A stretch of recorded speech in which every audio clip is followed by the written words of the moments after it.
Hey, what's up, everybody? This is Aya. Thank you so much for joining me on my channel of Very Good Life. We're going to be looking at Pluto in the sixth house. I have been doing these videos, this series live, but I want to move through it because I have some other ideas and some other things I want to get to. So we're going to let's just start talking about it. All right.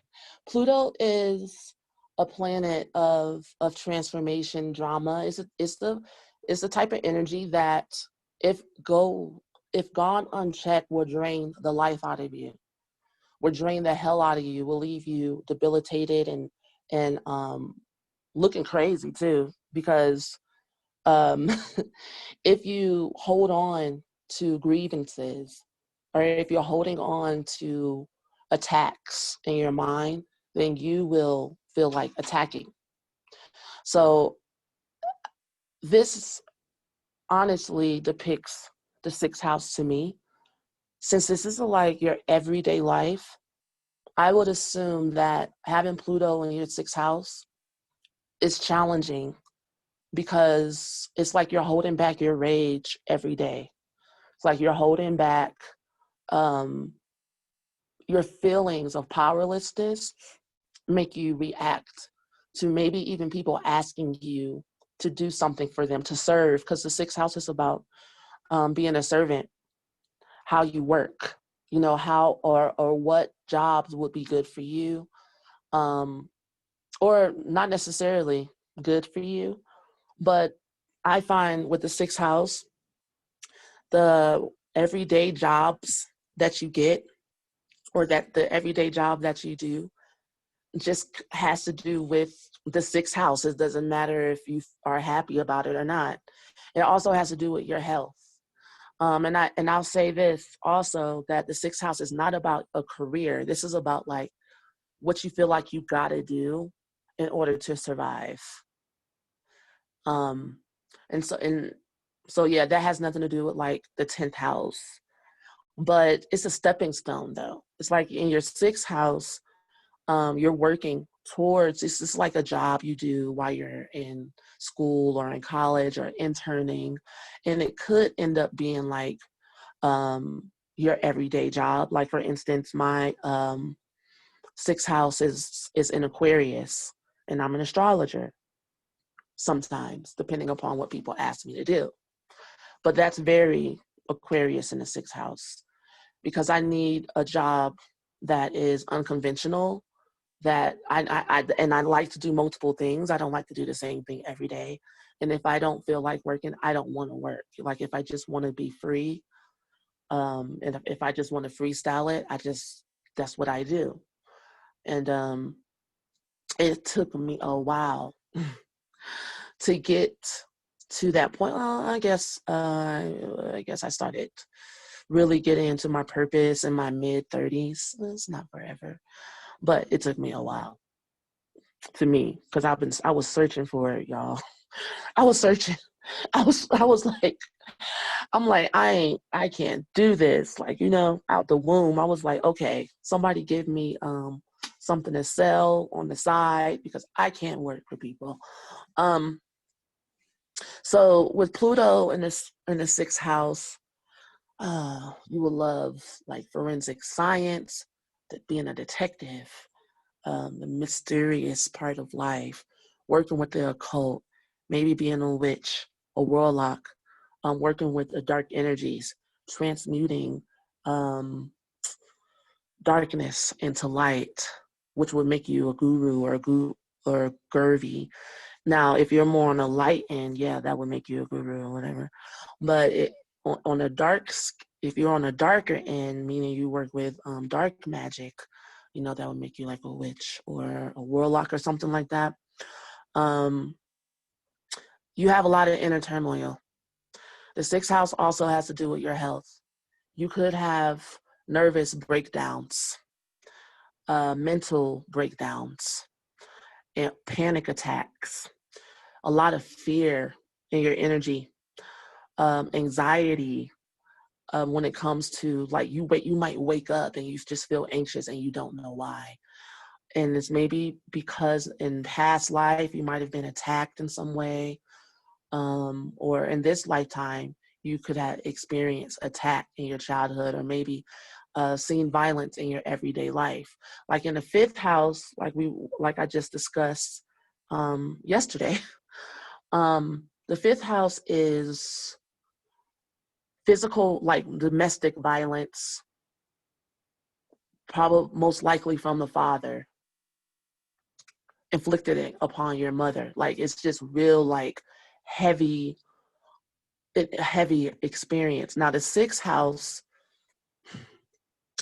you could be around it every day, or maybe it's like verbal abuse because it's ruled by Mercury. The sixth house is ruled by Mercury.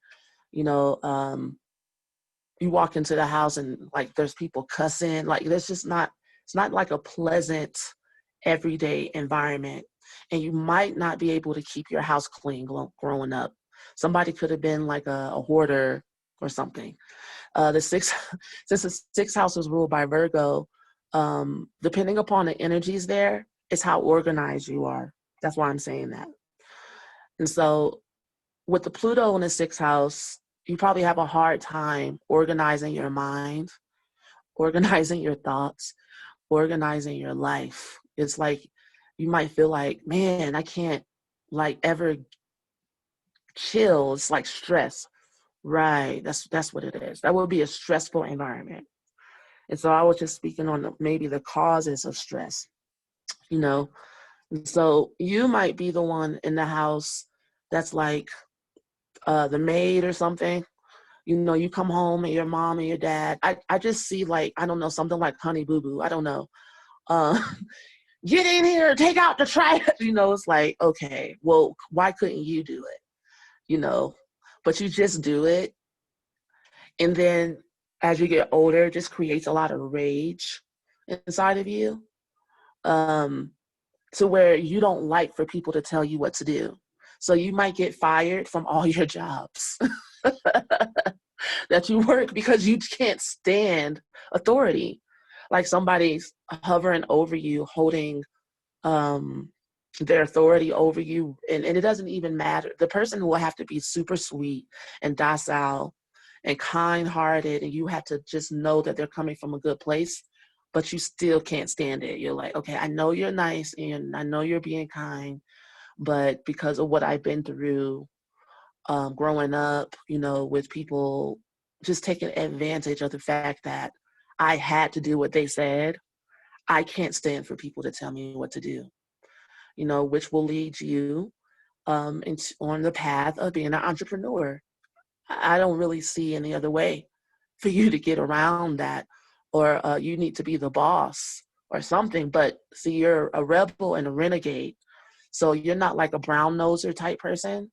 So people aren't going to necessarily want to put you in the positions that you really want or could be in. And this is okay because you need to learn. This is how you learn and transmute the energy. You got to take responsibility for your triggers. This is very triggering for you, and learn how to talk to people and learn how to treat people. Because with Pluto, especially with Pluto, you can end up doing to other people what was done to you just off of the intense energy you feel inside of your body. It's stress that causes people to react instead of, you know, learning how to, um, what's the other word? Y'all help me out. If respond. Yes. So, and so you need to learn how to respond to people, because everybody's not your parent or your grandma, your uncle, or it could have been any a babysitter or whatever. Somebody, you know, took advantage of your need to be organized and maybe used it for themselves, and you didn't get a chance to organize yourself and your life. That's what I'm reading here. You guys let me know what else. And maybe mental institution. Pluto, with Pluto in the mind, there's a risk here like I talked about nervous breakdowns, but I didn't say how far it could go. It could go as far as you like spazzing out and somebody calling the people on you, because you want people to get out of your mind and stop touching you might feel like people are touching your mind, and like you can't have your thoughts to yourself.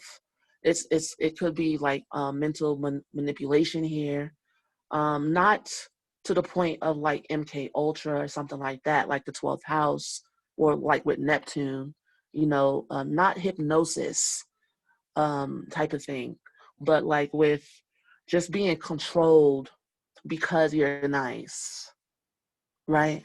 And I have this thing about being nice, don't. But as a child, you don't have much of a choice because you have to survive. You're depending on people to feed you and clothe you, and you want to stay safe. And so you end up being a nice person. Ugh, it's one of the worst things to become. I'm only saying that because I used to be that, and and breaking out of that and retraining people to treat you with respect. It's a difficult task to undertake, but it's worth it. And so how you might handle getting people to treat you with respect is throwing a tantrum because you don't know any other way to respond. But that's not how you do it. You have to use your words, and you have to kind of like learn to look people in the eye, and just let your no be your no and your yes be your yes, and that's it. And however they respond to you, you leave them alone like they're a 6-year-old or a toddler, and let them throw their tantrum, and know that they'll call you again later. Even if it's a year from now, they're going to be all right. Some people, it takes them time to recalibrate when they're not used to treating someone with respect and having boundaries. Okay. All right. Off of my soapbox. I'll talk to you guys in the next video, which will be very interesting, which will be Pluto in the 7th house. Oof. I dated someone with Pluto in the 7th house, and my 7th house is, guess what, guys? If my 6th house is in Aquarius, what's my 7th house in? I'll let you guys answer that question. Sign up for tarot group class if you want to just have a kiki and spend time sharing your not astrology knowledge, your tarot knowledge with like-minded individuals, and learn a lot as well from moi. It's on my website. I also have a workbook called Love Drunk. The Love Drunk workbook. It's a 5-day workbook for people who struggle with codependency.